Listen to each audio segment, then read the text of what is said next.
shaka dusanga ijambo ry'Imana. Imana ihabwa icyubahiro. Ariko gusanga ijambo ry'Imana ndiko ndabasezera ndizosubira kubonana kandi ngaha nzobansubiye inyuma. Imana ihabwa icyubahiro. Akazi ni kenshi. Dusome Timotheo wa kabiri 3:16. Tubanguke. Timotheo wa kabiri 3:16 umurongo wa 17. Ivyanditswe byose byahumetswe n'Imana kandi bigira ikimazi cyo kwigisha umuntu no kumuhana no kumutunganya no kumutoza indero nziza mu kugororoka kugira ngo umuntu w'Imana abe ushitse afise ibimukwiye byose ngo akore igikorwa ciza cyose. Amen. Imana ihabwa icyubahiro. Nashaka igitondo numva mu mutima twoganira ijambo navuze uguhumekerwa n'Imana. Uguhumekerwa n'Imana. Twese dusubiremo uguhumekerwa n'Imana. N'Imana, uguhumekerwa n'Imana.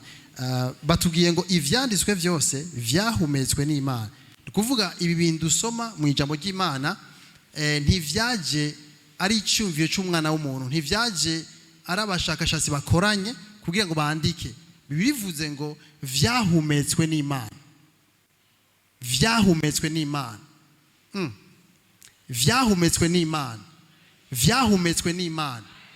Saba teoloji babizanye. Sabantu bizi vya biya babizanye. Abavugishwa bakera batoye ikaramu. Imana bahumekeramo. Imana bahumekeramo. Imana bahumekeramo. Bakumva ivyimve bibajemo bagatangura kwandika ibitabo. Abarutse inyuma yabo bace binjira mu by'ubwenge. Batangura kurondera gutahura ivyo vyandiko. Muga ntibamenya ko ivyo vyandiko naho vyanditse mu Kigiriki cyangwa mu Giheburayo ntivyaje bivuye mu Magiriki, vyahumetswe n'Imana. Ndiyumvira ko hari urugezo ishengero Imana tugombamo. Nurushengero nurugezo rw'intumwa bari barimo, nurugezo n'intango bahereyemo. Naho twiga Imana s'umuntu, Imana s'umunyabwenge, Imana n'ubwenge.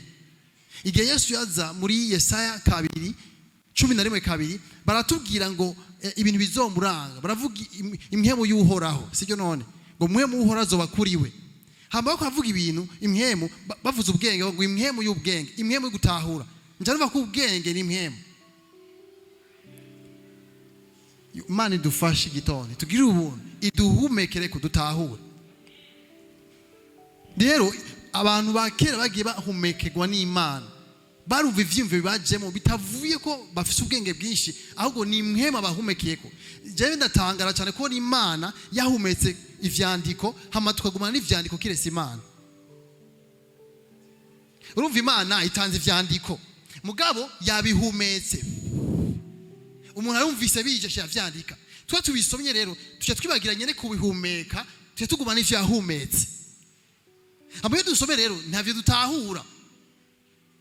Muri Yesu Kristo muri Yohana 20:22 Yesu agomba gutaha, agomba asezera intumwa batoma ariko arahaye ibintu vyinshi cyane. Yesu ngo acababwira ivyo bamuvuze ko mu vyageze vya Mose. Kenshi dusomye vya Mose tubona isuku, tubona ibintu bitandukanye. Mose haya amategeko uburyo abantu bobaho. Mugabo Yesu avuga ngo hari ibintu bamvuzemo mu vyagezwe. Mose ari ibintu yamvuze ko jewe hajya mu vyageze mubona. Mugabo babisoma ntibigera babona Yesu. Acavuga ngo no mu bavugishwa baramvuze, no mu mazaburi baramvuze. Ngo acabungura ubwenge, niko avuga mu Kirundi. Mu Faransa nzi kwasoma havuga ngo il leur ouvrit l'intelligence. Ngo ivyandiko n'abakuze babisoma ari abana n'abazi ivyageze bitanu cyo bitabo bitanu vya Mose n'ubu ntibatahura. Gushika Yesu abakoreko haci imyaka 3 irenga abagenda na Yesu mugaca akora ku bwemu yabo, ngo acakora ku bwemu yabo kugira ngo bumve batahure. Turiko tujanye data. Nico gituma rero kenshi impinduka iragoye mu gihe udahumekewe n'Imana. Igimata idaguhumuke, igimana tariyo ikwihishuriye biragoye. Gomba wiga amashuri mu bisagara turimwo bariga cyane gusa naho Imana igenda. Bariga cyane gusa n'ivyo imwe batabirimo. Kubera Imana ntiri mugeze ubwo amashuri. Oh my God. Imana iri rugeze ubwo teology, Imana iri hejuru, Imana y'imhemu. Ni gute Imana ari imhemu woguma kwitahura mu mutwe? Cyese ndabitahura. gute imana bivuga ngo imana ntiba mu ijuru iba mu muco. Paulo yahisha avuga ngo imana iba mu muco utegerwa, ntiba mu ijuru, kuko iba mu ijuru shetani aba yarayitembagaje. Yibaza ko yayibona, ijye ni representation. Yesu igihe yapfa ngo yaduze hejuru y'amajuru yose, none ari he? Ndashaka kumvisha yuko hagarika umwitwariko w'umubiri mu vy'imhemu. Nayo uzotahura Bibiliya, agomba wige nayo uzotahura. Gushika imana ihumeke.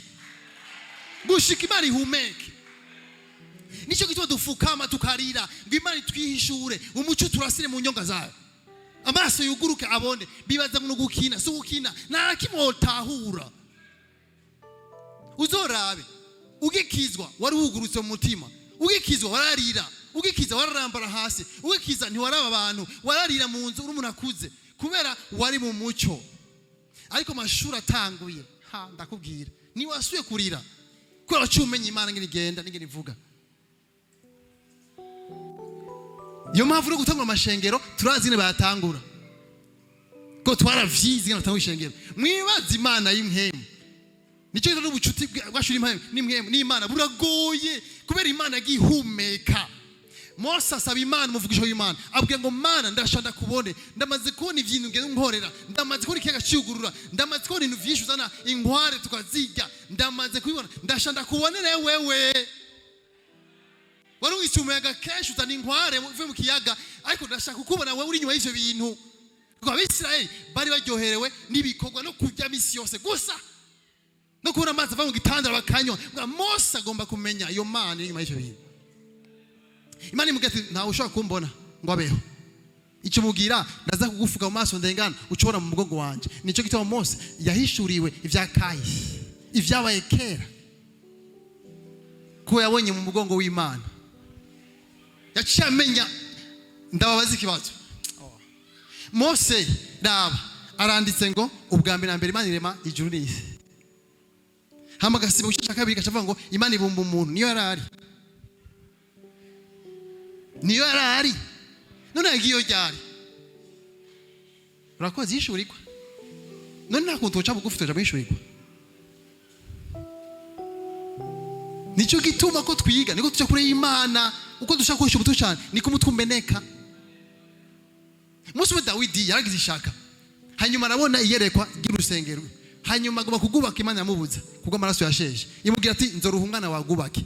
Dawidi ashategura amafaranga, ategura ikintu cyose gisabwa, acagishikiza Salomo agikore.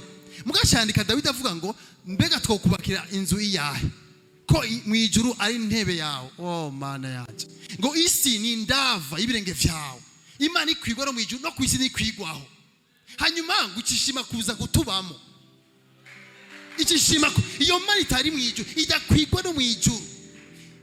Nibirenge vyawe biri ku isi novuga ngaha ari mu ijuru. Iyo Mana imeze gute? Muga umunsi umwe ikibwira ko yoza kwa mu nzu y'umwana w'umuntu, ngo turusengero rw'Imana nzima. Iyo Mana wishira mu mutwe ayishobora? Nayo shobora. Naje kuguca intege, ureke iyo nzira nishoboka. Nico tuba Yesu geza ku isi, abantu benshi bamuronde mu vyigwa, baramurondera mu basobita, abagira ikibazo ubwenge, bibaza ko afise ubwenge, ababwira ni jewe bwenge. Yesu yavuga ngo ivyo mbone data akora nivyo nanje nkora. Yesu nigeze akora ikintu abonye ku isi, yagenda abona mu ijuru ari ku isi. Ngo ivyo mbone data abibona he none? Cyo ndababaza ikibazo, yabibona he Yesu? Bibivuga Yohana 15 ngo niyize, ngo iyo yiga bari guca bavuga ngo niko yize amashuri, yagera kwepa inzira z'abana n'abantu kugira ntagira umuntu yirata ngo yarize. Kuko ivyo yaratanye si ivyo amashuri, biri hejuru y'amashuri. Imana yaremye ijuru n'isi, Imana yaremye inzuzi, woyitahura gute mu mutwe? Kirese mwemu wayo aguhumekeye ko mwemu yera kuhumeke. Ndashaka gutera intege, birashoboka yuko utangura gutahura Bibiliya, muga bitangura no guca bugufi no kwitega Imana. Iyo tugomba kuririmba, mbega turabariste tumviza mu mutima. Kenshi wateguye ivyo uririmba, kenshi nta mavuta aza, kubera iki? Aho Mana ntirimwo. Yesu yaravuze, intumwa za Matayo 3:9 baramwaje dusenge gute, dusenge gute, dusenge gute. Yesu aravuga ngo urutonde rw'ijuru, muvuge ati data wo mu ijuru, apana umuceri yo mu gikoni. Twe dusenga nabi, tutakuvuga ngo mana barampevye. Yesu ko yavuze uhera mu mpemu, uhera mu ijuru. Ngo data wo mu ijuru izina ryawe. Iyo niyo protocol. Yubahwe. Ubwami apana kazi, apana umwana. Ubwami. Dusenga nabi n'ubu. Nicyo gituma intayi zacu ni intayi z'ibintu gusumba Yesu. Kwa turatakaje n'umbero. Come on. Ibintu ni ingaruka, ibintu si focus yacu. Sio ntego yacu. Intego yacu ni Kristo yabambwe. Nta kindi. Ibisiga bidukurikira. Igituma tudashinga intayi za Yesu nitumuzi, sio tunyotewe. Sio dushaka. Dushaka ibintu dukorera. Uzora umuntu wasakaza intashinga. Arashinga intago magira sambuke. Mbwa natubwiye ko abonye Yesu. Na rimwe. Inyota y'ijambo nta na rimwe. Mbwa gusakaza kaje aracyo mu muhemu. Nukuri yanyeze ntiyakwiyeretse itafe grâce. Yakugira ubune aguha ibintu akwiyeretse no kosa gucyo. Kareka. Wosa gucyo wewe. Kukaza umasa kujya ntibishoboka. Abo Yesu yeretse. Zakayo. Yesu yinjiri wiwe. Amwe Zakayo ururuka ndazi kuri mugufi. Ururuka munsi ndurasangira. Bariko barajya Zakayo yumva umucanwa atangura kwatura. Atabona gunze riko saya. Abona gunze. Apana kwenda kwinginga ngo ihane mwene data ihane. Yesu yinjiye. Yesu yinjiye. Uriha nivyo mara vyose urakurayo. Vyose urakurayo. Turashaka Yesu gusoma ibintu byose. Iyo mani hambaye gucyo gute witahura. Wavuye mu kazi urarushe kumbe watwaye n'umukozi, abakozi bakugoye ukacushika ngaha ngo mani ubuntu bwawe.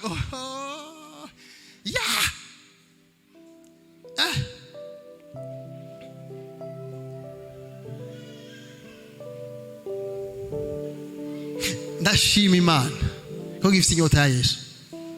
Hano twatandukanye ko bariko arira. Barambwira ati ivyo kuravuga tuberuka kera turi batoyi. Ngo butumwa tubuzi ngaha. Tuzi ibindi bintu. Tuzovuga Yesu. Ndabibabwiye tuzomuvuga Yesu. Gushika tuzomuvuga. Rero ivyandiko vyahumetswe. Mwene data cha bugufi egera Imana iguhishure. No ishobora gutahura Imana atari muhema guhumekeye ko nibikunda. Ndakwinginze ureke ivyo bintu. Habiki naco Imana ivuga ngo data izina rya data wo mu ijuru izina rya yubahwe. Bwabwe buze ivyo ushaka. Icyakane ivyo ushaka apana ivyo ushaka mu gitondo. Tudusenga Mana nguze kubana nanje banzu ureke ivyo kubana na Imana banzu umenye ivyo umwama kugomba ko gusa. Kuko yemeye kugushigikira. Mugabo nawe tugeza gutahura yuko hari ibintu umwama agomba. Imbere kuvuka ubwa kabiri, imbere kuza mu inose, waje Imana hari ibintu igomba. Waje ari shaka ry'Imana, utegeza kumenya ishaka ry'Imana. Niyo mwitwariko wa, ni muri kudandaza menya ishaka ry'Imana muri cyo bintu urimo. Umwama agomba kwiki. Mbwira amen. Nakiriko wazimana kubona ari umwami adahimbazwa, adafukamirwa muri byose. Nakiriko wazimana nk'icyo. Yaducunguye, yashesha amaraso. Twebwe cyo twirabira inyungu zacu gusa. Mu Mana mugabo. Imana ikabura umuntu ayiririra, ikabura umuntu ababajwe nayo. Ndeka nabakano gasanzwe. Nk'ubu mufise nka ikoraniro, cya ugiye kuramutsa umuntu. Ugishika mbona ndabantu benshi cyane. Baba bafise ruhateguye. Vi wawo bashika bavuga ibintu by'ishane, cyo guteka vuga done umwama agomba iki muri randevu. Mbega umwama ashaka iki ko yadukoranje ngaha. Mbega ko dutwaye hariya atugomba kwiki. Uwo mutima rero nutuma mwema guhumekerako. Ukacumvura unsijambo, ukacumvura vuze ikintu, abantu bakaboka, hakabiri bidasanzwe aho hantu. Kubera iki? Bari mu mutima w'umwama agomba. Urazi ko iyo program sigwawe, si wowe witwaye, ni umwama yitwaye iyo program. Kuva tuvuzwa kabiri, twavuzwa kabiri, kwa twatuye ko Yesu ari umwami. Ni vyaheze cyage, ivyaheranye na cyage wakizwa. Nubu n'umwami w'ipantaro yawe, n'umwami w'ikirato cyawe, n'umwami w'abana bawe, n'umwami w'umuceri wawe, n'umwami w'ikintu cyose. Nushobora kugumukora ivyo ushaka, kuko umengo Yesu umwami. Akosaga kiza. Yesu n'umwami, nta kintu nakimufise mu buzima bwawe. N'abana sigwawe, nabo yakujeje. Shengero ry'Imana, garuka mugakiza. Ni muzi dusubire mu ntago ibintu. Telefone sigwa nta kintu dufise. Vyose ni vy'umwami. niho tuzobona ubushobozi bw'Imana bugaragara. Ndabibabwiye ingorane zikaduhunga kubera iki dufise inyungu z'umwami nawe azogira inyungu mu vy'iwacu. Turi umunsi nzamba yavuze tuzoshika imbere y'umwami nta numwe azofise yavuga. Tuzotako yari umwami kuva kera gusa bamwe bazobitahura bageze hejuru babonye ubwiza afise n'icubahiro n'abamarayika bamuherekeje n'abafaransa ari nyuma. Mu misi nagiye n'Imana mbona ifaransa ndi ku marayika afise inkota nararyohewe. Hari abafaransa kurikira umwami acunzwe bihebuje. Uvuga ati cyagira ari ku isi yarameze uko nyene n'umwami w'abantu. Mwijuru arahimbazwa. Paulo yandika Abikorinto 8:5 avuga ngo ndazi ko hari izindi mana. Yesu n'umwami apana gusa umwami wo ku isi. Hari abandi bame ariho mu ijuru. Mbwa n'umwami wabo n'umwami ari hejuru. N'umwami ari hejuru. Shengero shaka umutima wawe ugaruke ku Mana. Uko watwara umuduga uvuga ati umwami agomba ko nkatira. Umwami ashaka njehe. Umwana agomba iki mu gitondo. Beri ijoro ayumvira iki? Begi iki Imana kicamo mu ijoro. Dawidi avuga ngo mu ijoro ngo amara arambarira. Ngo amara arantera intege. Amara aravuga. Ivyanditswe vyose vyahumetswe ntivyasiguwe vyahumetswe. Oh Mana yacu vyarahumetswe gusa.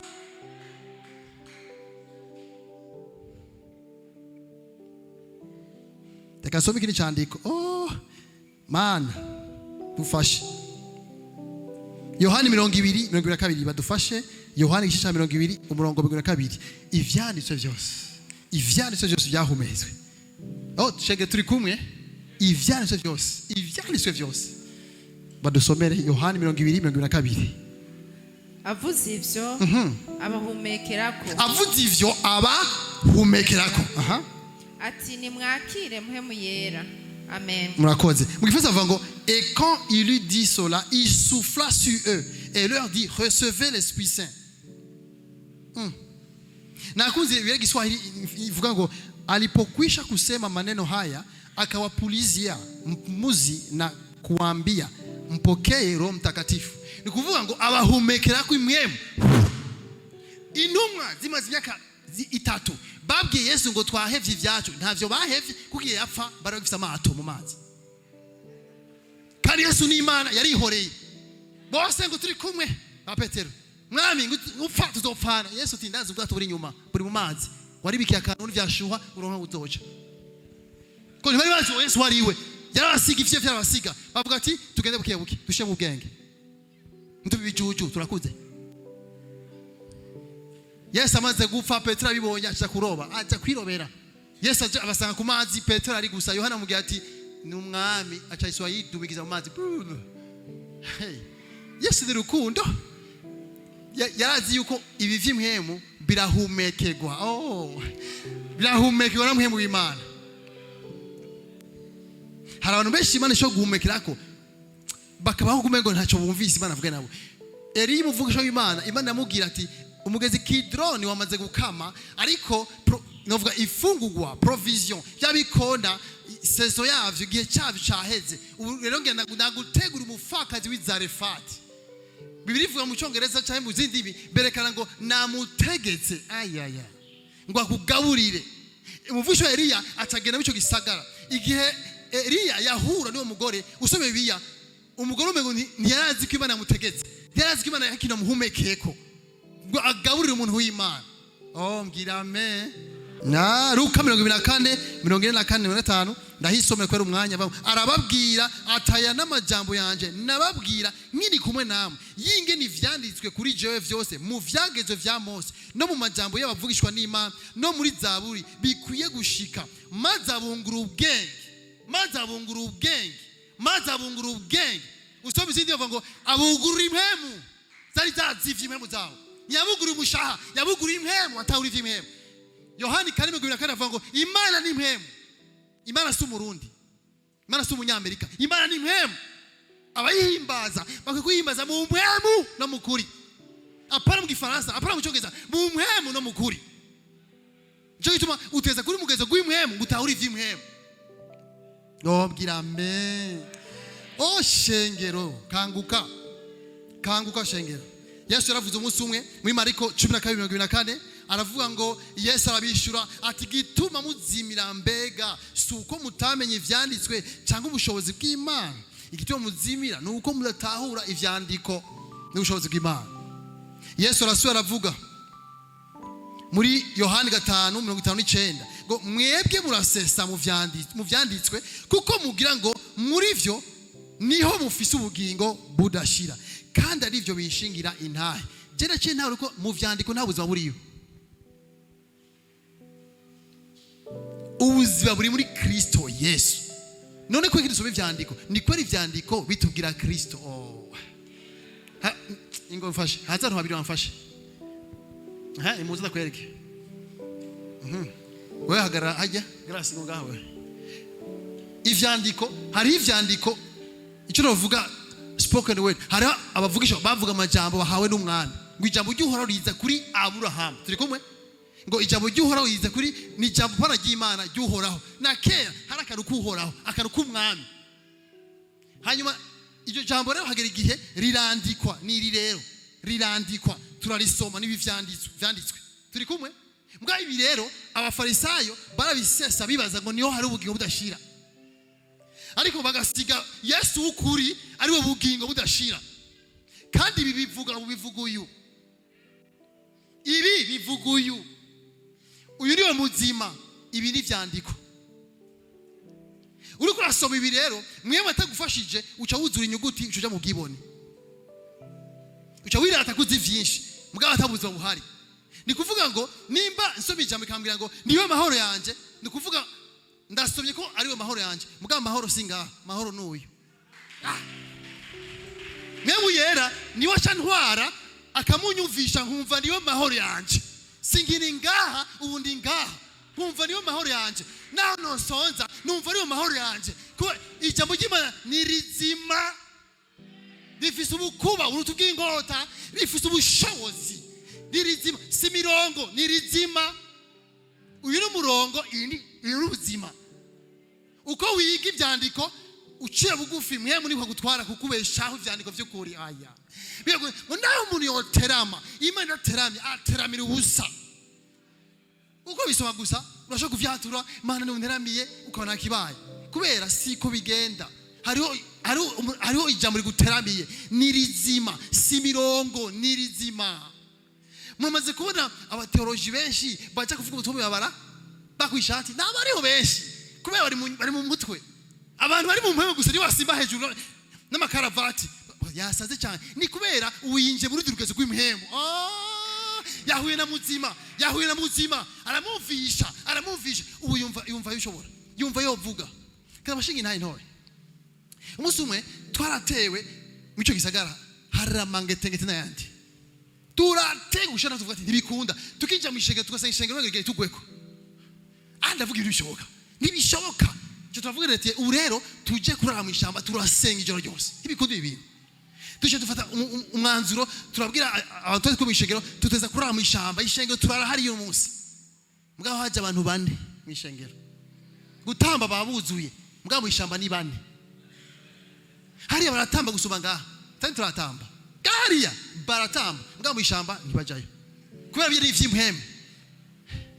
Ndakifuza kutamba ugaherayo nutambe gusa ngo bandaye ugenda tuje tuja mu ishamba hanyuma tukiri mu gitondo bamwe bacibamwo abandi umva twese turagwara kubera umwasi yumvise ko agira habikintu turavuga ati naho bigenda gute turavura turara mu ishamba turavuga ko twagenda urugendo rw'amaguru rw'isaha yose tugenda amaguru kwe dushike mu iryo shamba kandi twagenda mu ijoro turagenda gushana abantu bahera mu babara ko hari mu ijoro cyane ngo twatwara Bibiliya kubera badufashe tuvuga ati tugiye gusenga Imana mu ijoro. Turagenda mu ishamba turataba twinjira mu ishamba nyashamba turaja handi uva tukagenda kuvuga mizana ya Yesu Kristo rapashakata turasenga turagenda dushika ahantu rero hameze neza hari umama afise umwana tuburondera igisaka dushira umwana mu gisaka tutangura gusenga turasenga ijoro turasenga tugira ibihe biryoshe cyane cyo tuvara aho n'amaguru gushika mu ikoraniro twagize biteye ubwoba. Hama jenda vayo kidi gihe navuye nagarutse ndababaza ati mwarasubiyeyo ati twarasubiye kumbe abantu twasengera nahana abarozi bo mu cyo gisagara bakoranira. Hanyuma rero basubije kabiri barampa amafoto barambwira ati dufise intahe mukozi w'Imana ikomeye cyane byagenze gute baratubwira bashambwira ati turagiye gusenga turasenga ijoro ryose ko tuvayo saa 10 saa 11 kugira tugende isaha dushike kuri bisi dushike bukeye kwibarabara duca bacabona abagore bafise imipanga 200 baje kubarondera imipanga 200 bacababwira ati hagararaho ngakubera n'ivy'impwemu baca bavuga ati mwe muwaje kwibinka habare bavuga ikirimi cy'abajaruwo mubo twasengana hari umuntu umwe w'umujaruwo acavuga ikirimi hari ibirimi bya birafise ubushobozi avuze ikirimi mwe bacha ikoresha kirimi baca buvuga ngo wiwaho nuko bavuye maboko y'imipanga hari abagore ratora imipanga si vyino umugore wameze gusha meka umugore agukubita aragushira nga wagira ingorane utuze mwe muhera uha uragira ingorane abapase bahari ba mama nama musi bishop umwe yatubwiye munamutelefone aramubwira ati bishop utaje mu nzu umuntu arapfa hari sasa kijoro utaje umuntu arapfa avuga ati habaye iki nyarukuze rero acatse umuduga rirukanga ageze mu nzu asanga umugore afite imbugita umugore mu cyumba avugira ngo gatobora bishop umugore ati ndica bishop avuga ati mwizina rya Yesu Kristo biyambugita aca mu yambugita acagira umugabo sohoka nayi mwatse ehe umugabo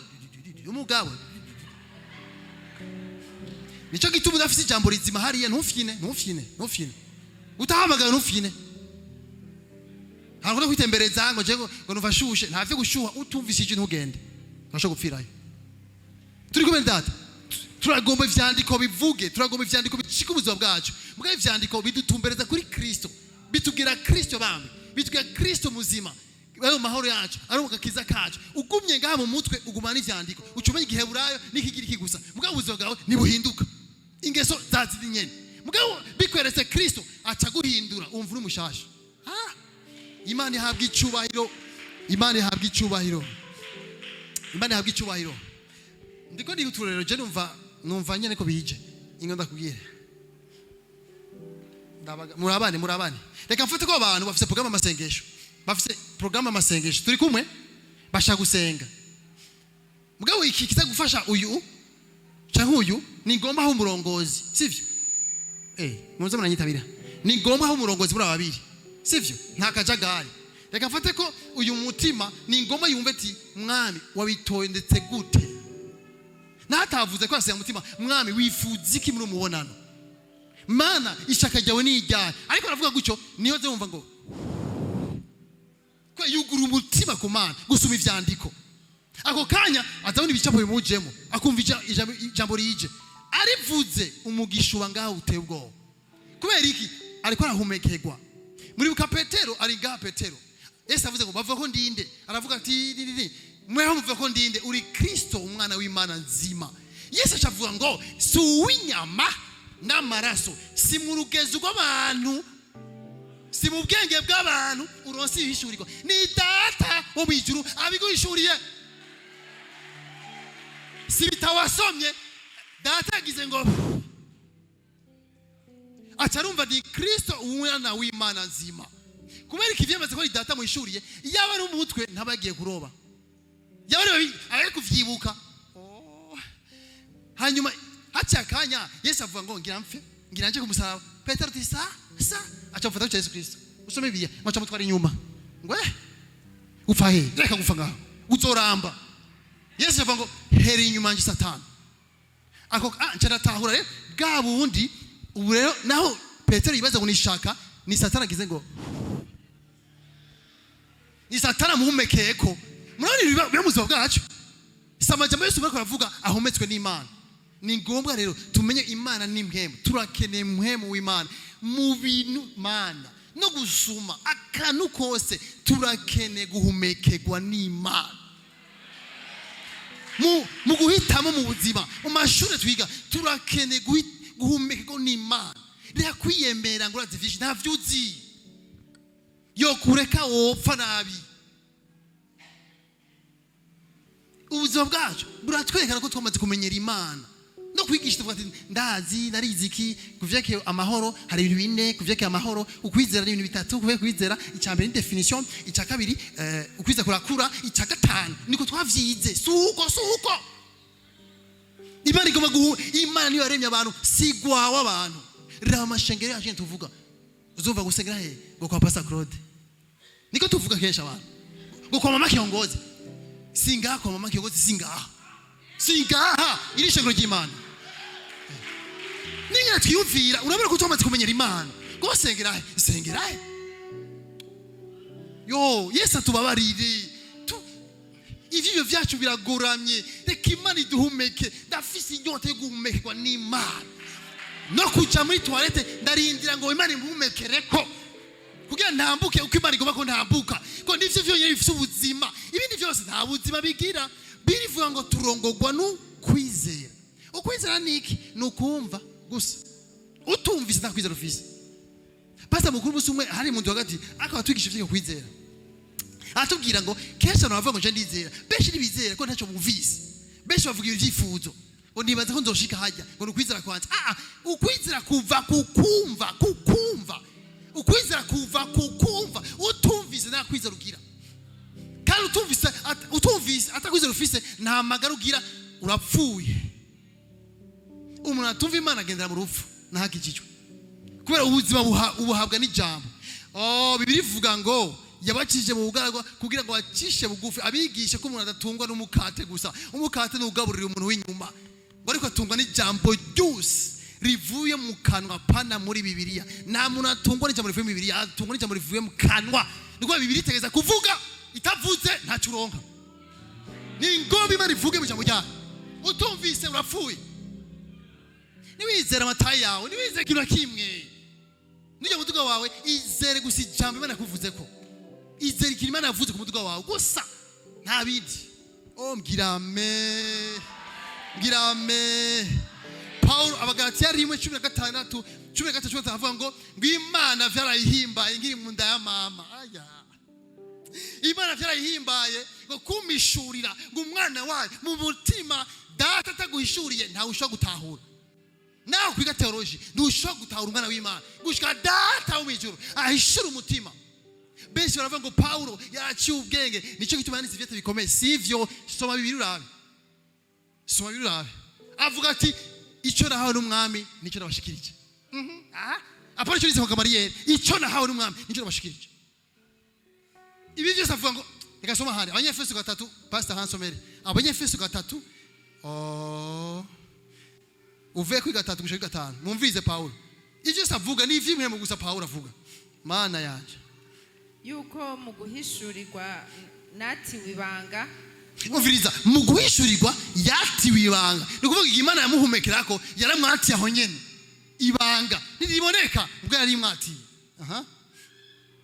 nkuko nabanje kwandika mu majambo make namwe nimwayasoma muzoshobora kubona ingene nzi ibanga rya Kristo ivyo abana b'abantu ntibabimenyeshejwe abana b'abantu ntibigeze babimenyeshwa ntibabimenyeshejwe mu bindi bihe nkuko muri iki gihe intumwa ziwe zera n'abavugishwa nawe babihishuriwe na mpemu nimumva ko ivyandiko bisaba mpemu mbega kwiga ni bibi eka si bibi mugabo Imana imugeze ku mpemu aparaga umutwe kandi cyo kicankoze ko ndiko nasoma bavuga ngo intumwa ziwe zera abantu bejejwe si bose bahishuriwe utejeje ntihishuriwe kuko hari abakozi b'Imana batera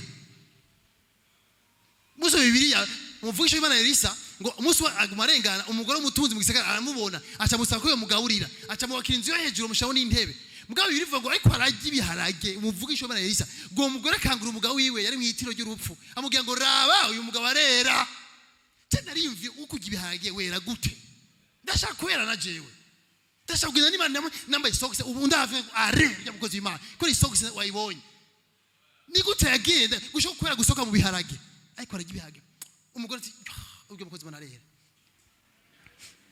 bwirame birivuga muri Petero 2 igice cya 1:20 ngo bavugisha w'Imana ngo bera bakera ngo basunikwa namwe mu kuvuga ngo nta buvugisho batanze buvuye ku gushake bwabo bwose bwavuga basunitswe bose barasunitswe ubuvugisho si ibintu urema urasunikirwa ni mwema guhumekerako ukumvira ronse ijambo ritashe mu maresonnement mu vyivyo vyawe ryajivuye kuma ukumvira amenye ikintu Imana habwa icyubahiro ndashaka shenge dutera imbere rero hari ubuzima tubaho butatwemerera ko duhishurirwa n'ubuzima bw'umubiri aho usanga umuntu yama mu by'umubiri umwitwariko w'umubiri Paulo yavuze ngo mubishoboye mubere nkanje kubera umuntu ngo uyu mugore ngo arongowe ngo yitwarika iby'umugabo wiwe bari kumupfakazi cyangwa utarongowe yitwarika iby'umwami rero kenshi ibiko dukora aho tubaye tukwiye kwiyubara twitwarire ku mwami wacu Yesu Kristo twitwarike ivyiwe cyane ni umwimenyerezo ugira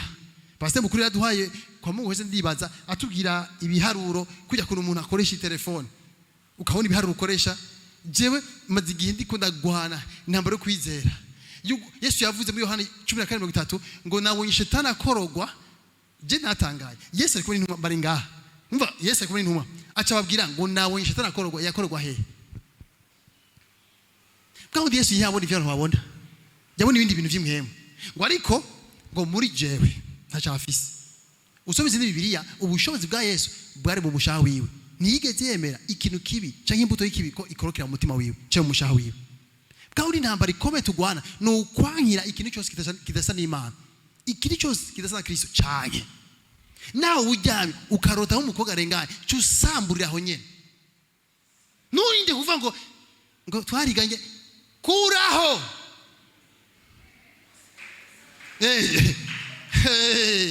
kuraho ubonye ahantu igicapo ukuriye amafaranga samburira aho nyene iyo mbuto utayisamburira koroke mutima wawe mwijo cyutego n'abarozi shetani udafite imbuto yiwe niyo gushobora Yesu yavuze ngo nta kinafise muri jewe niyo mpamvu atashobora twege ama televiziyo yuzuye ibintu bibi busambanye bubeshi kwiba muri banke kujya mutipe ngo afite intelligence ngo afite ubwenge ngo yari ivyejo iyo ni sezo ya mbere uzi ubusuma uri umwana w'Imana ibyo ni biki besho randaje mu gisagara uya sezo ujya filime ngo mu bwenge buhebuje irimo mwiza uhebuje nta bwenge buhari wavuye mu ijugaza kwifuza yo mwisi ikintu cyose kitashara kisu isamburira aho nyene nugira imbabazi kubera ibuti ukorokeye muzogira ingone mu buzima reka nabwiye kanu kama satani yakorotse mu ijuko yacumuye yakorotse kubera yasanzwemwo ukugabitanya soma muri Ezekiel Yesaya ngo uvushika umunsi ukugabitanya kwa musanze ni kuvuga ngo yatanga ucumura n'imbere yo ngaho Imana yamureka kwa kugabitanya ni ikintu wakoze kikatema kumugaza gusaba wamugariyeyo kandi abashakashatsi mu mashure bavuga yuko hari ibintu umuntu agira incuro nyinshi bigatera kinjira mu muntu indani bikagenda mu maraso ugasanga umwana wawe akuda kwiba apara ko ni mwemu zamutese si mwemu ni ivyo wamuhaye mu maraso kuko wabimaze bigiye kirekire rero itunganya mukuru canke iragiye ho umwana wawe ni ingeso nziza ubamwe bisa amafaranga ntibanyumvise itunganyiza ho umwana wawe ni ukugororoka wabayemo kuko nta bintu cyavuze umuha washaka kumuha ibintu agasigara agwana n'ibintu afise ibintu kubera wabimuhaye mu maraso ikiri cyose kidasa na Kristo gira umwanzuro ku cana igakwihana igaguhinduka mu vyumviro reka kubembereza icyaha reka gusomana n'icyaha reka gukuya kw'icyaha ngo ya mana ngo juste nakunda gusa ngo ivyiza Imana yaremye bandanye ngo yabwa Imana kuntu reba ngo biratangaje yakubesha wahezeyo niyo mpamvu abagore bama bakora guhana misi yose n'abagabo babo sheri kura binyoni kubera iki ngo nanze ngo televiziyo imeze neza ati two tuja hariya kamukebura ngo nivyo gacha kuta rivers kandi kwa jari yamubwiye ko jari wasugira rivers ko ari umukobwa arenganye hajya yari yamubonye wavyanse yaravye kabiri wagira ikata neza bayikatira hariya babane hariya abagore bagora misi yose cyo tubakesha abagore bavuga ngo shari ndagurekeza siko amukunda cyane ko aramuzi akamusiga mu gisagara wenyene aramubura banyuvi turakeneye Imana ihumekere turakeneye ubuzima shengero ntiwirate ikintu na kimwe wirate ko amenye Yesu urondere kubana mwe muyera utoye Bibiliya fuka muce bugufi Mana mishurira reka kugara ukuguru kuri ngaha ngo Mana ngo ubwiza bwawe ndakubaze chef wo muri kumwe wogira guca chef ugenda guca ngo umwami w'abantu ari kumwe natwe aho turi hose ni ngoma natwe inyifato yacu ingene tumeze vyerekane ko dufise umwami ari imbere yacu shengero ry'Imana kanguka kanguka niko ndarangiza icyo nakuzaniye ndashaka kuvuga ivyandiko bikeneye mwemu yera ngo guhumura amaso kandi kinacho tahura ko Yesu ari umwami Yesu sumugenzi wawe gusa Yesu n'umwami sumuntu ushikiza ivyo ushaka Yesu n'umuntu umenyisha akagiye ukarigenderamo kandi Bibiliya amaze kuvuga ko Yesu ni mwiza Yesu ni rukundo ivyo akurongoyemo ni ivyo viza gusuma ibindi keshi imihamagaro ntituyitaba kubera inyungu z'umubiri fisa abana bato sino basigari batoyi mana ndindira banze nkure niba kurora gasanga ico gisagara ugomba kujamo nikikiriho isani ko navuga ibisagara turimo birimo induru bisagara ko navuga birimo manifestation zikomeye cyane wowe ufise akanya kuvuga ubutumwa ntukavuga ubutumwa ngurafise umwana nta ufise utavuze kare ushobora kutamanya ufise ntituzi biri imbere kandi kiwe gitumye vyinshi ko biraba ni migambi ya homosexuality yanswe mu bihugu ico gituma ko bingoreye cyane mwitegura ibintu ngiye kuzoza ndababwiye uri nkavyibona peut-être ndafuze ibihe ndibi cyane gusa uko vyibaza vuga ubutumwa uko bishoboye soma ijambo ry'Imana rondera ingome zakiri kare zirakenewe itaba umuhamagara akiri kare itaba umuhamagara akiri kare Imana ikubwiye ikintu kinezeregwe kijemwo ni inyungu yawe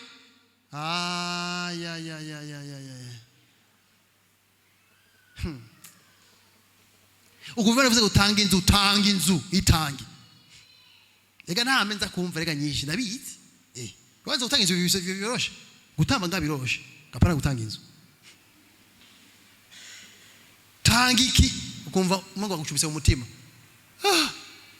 kubera iki nico kirubakiye ku buzima bwawe nawe utabivuga ubirabonetse muzumizi inzu yarahimbwa umwe baramufata agima kuyinjiramo ikwirasha baravuga inzu ikwirasha ntacu gikuyemo aho ndi mu ndeke nje wazi gituma kuko iyo nzu gwari ubuzima bwiwe keshi tukunda kwatura papa ofete yakunda kuza kutubaza ninde ashaka kwita muhamagaro twese ngo ngaho imbere gashuze imbere ngo none bavuze ibi nibi bazana bose bameze gutya ntiwihute kwishura rondera ubuntu bw'Imana rondisha akajy'Imana ndavuze rondera ubuntu bw'Imana tuvuye gusenga muri iryo shamba pasteur twari kumwe bamusohoye mu nzu bamutwareye mu gipolisi twagiye kumwimuza mu nzu bakora musohora umuhungu wa kabiri nabo bamufunze none wari witeguye ibyo none cyavuga utuma kubera umvakazi bakameze neza tuwiza gukorera umwami tuwiza kumumenya bwe tumukorere neza atabwo atasoni atagutinya umuntu numwe Imana ihabwa icubahiro ivyahumetswe byose vyahumetswe niki ni Imana turi kumwe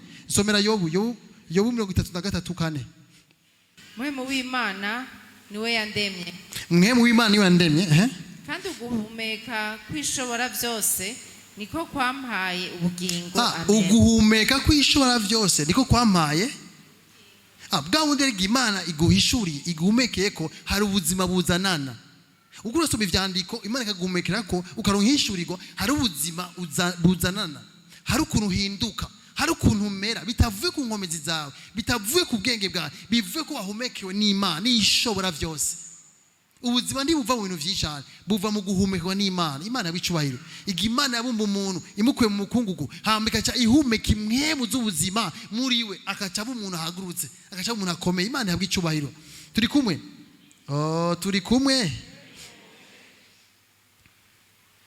Salomo yaravuze ibintu bikomeye avuga ngo Imana guhisha ikintu ni icubahiro cyayo ariko abami bo guserangura ikintu nico cubahiro cyawo Imana tubira guserangura mugabo guserangura munsi y'amavuta ya mpwemu yera kuko ivy'imwemu bitahugwa n'abimwemu reka some igice kimwe cyo turangiza bansomera Abikorino ba mbere Abikorino ba mbere 2 umurongo wa 9 umanuka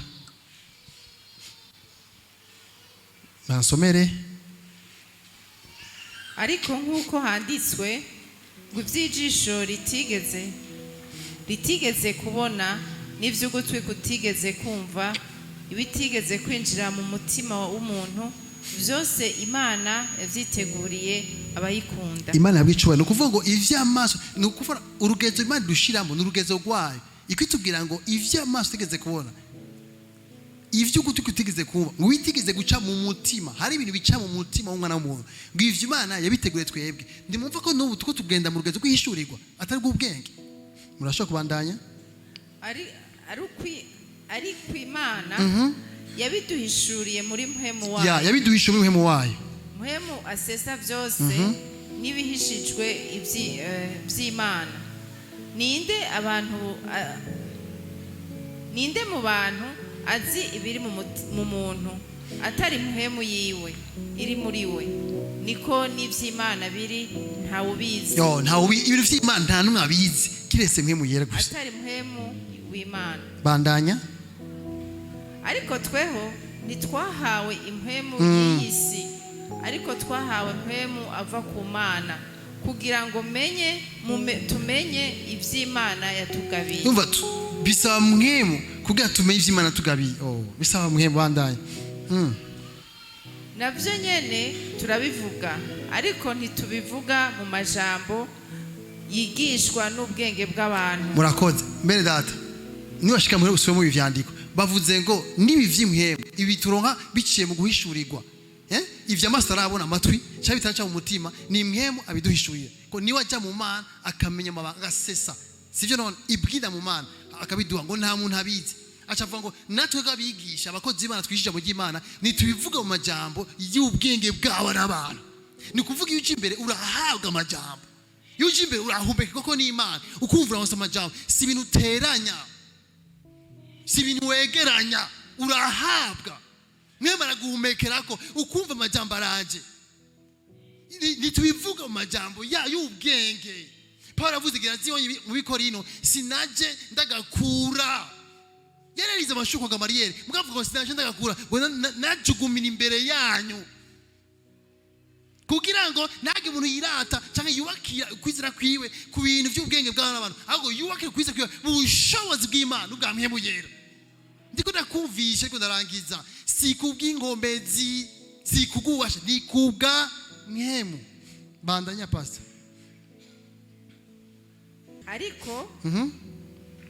Ariko tubivuga mu yigishwa na mpemu, tugereranya ivy'imhemu n'ivy'imhemu bindi. Amen. Urumva n'ubu uretse ko twarose amajambo mpema duhaye, ayo majambo twarose ya mpemu tuyagereranya ivy'imhemu n'ivy'imhemu. Nta bintu by'umutwe birimwo bene data. No ibibaze Mose yasha mu mutwe yari kumenya iki mu vyabaye kera. Nandi kimeri kumenya. Mugabo ukora mpemu yabaze ko kabushungwe akabahumekerako bagahaga amajambo. Ivyo dukora vyose turabihabwa. Mose agiye ku musozi abona ihema Imana imugira ngo ko waribonye abari kuryubaka. Yesu aje atweka ati ivyo mbonye data anyereka nivyo nanje nkora. Twimbenyeze kugirisha akajimana. Ivyo Imana igomba birahari gusa ntibiri mu mutwe, biri mu karere k'umutwe, biri mu karere k'umutima. Igihe unywana n'Imana, Imana ikagushaka ku mutima ikintu, Imana ihabwa icubahiro. Nukora ikintu kubera gusa ari ciza, gikore ko wahumetswe n'Imana. Imana yaguhumekeko, Imana yaguhishuriye. Yakwimuka kubera inzu ari mbi, imuka kubera igihe cyo kwimuka. Imana ihabwa icubahiro. Hari umuntu yimuka kubera yaronse akazi keza. Iga kugendana n'Imana. Hari Imana gushaka muri yo quartier kugira kugira neza ko Imana gushike kuri bene data bandi. Wowe gacha wimuka kubera ko waronse uburyo ugasanga nturi kurabaho ubuzima bw'Imana. Uteza kubaho ugendana n'Imana. Imana ihabwa icubahiro. Imana ihabwa icubahiro. Ico Imana yavuze izogishiza ku buzima bwawe. Imana nakubwiye ikinisho mu bintu nzi ku Mana nishora kwivuguruza.